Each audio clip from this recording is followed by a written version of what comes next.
একটা সময় Bangladesh test cricket খেলতে নামতো শুধুমাত্র একজন পেস বোলার নিয়ে। চিন্তাধারা ছিল এমন, টেস্ট ক্রিকেটে ৮-৯ নাম্বারেও ব্যাটিং করা লাগতেই পারে, যে কারণে বাংলাদেশ বেশি অলরাউন্ডার খেলাতো। এবং আমরা দেখতাম সেই সময়টাতে আমাদের পেস বোলিং অ্যাটাক আসলে খুব একটা কার্যকর ছিল না, যেই কারণে তখন টেস্ট ক্রিকেটে বাংলাদেশ আসলে মাত্র একজন বোলার নিয়েই মাঠে নামতো। কিন্তু এখন সময় বদলেছে, বাংলাদেশকে এখন ভাবতে হয় কাকে বাদ দিয়ে কাকে খেলাবে। এখন বাংলাদেশ কখনো কখনো হয়তো স্কোয়াডে 4জন পেস বোলার রাখার কথাও চিন্তা করতে পারে। এই যেমন অস্ট্রেলিয়ার বিপক্ষে যারা খেলেছেন, হাসান মাহমুদ, তাসকিন আহমেদ এবং এবাদত হোসেন দুর্দান্ত বোলিং করেছেন।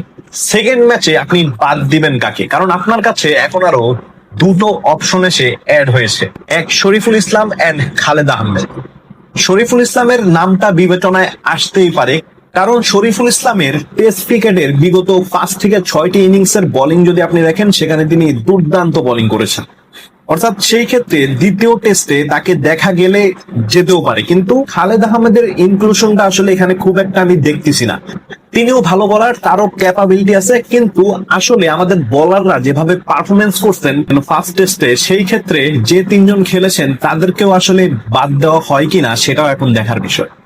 হাসান মাহমুদ, অবভিয়াসলি তাকে বাদ দেওয়ার কোনো প্রশ্নই ওঠে না।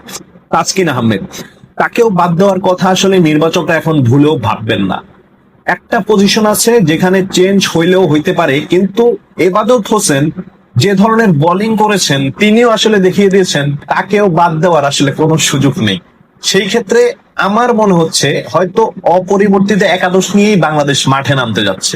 তো আপনি হলে এই 5জন পেসারের মধ্যে কোন 3জনকে নিয়ে মাঠে নামতেন? আমি হলে কিন্তু যেই 3জনকে নিয়ে প্রথম টেস্টে খেলেছে বাংলাদেশ, সেই 3জনকেই বেছে নিতাম।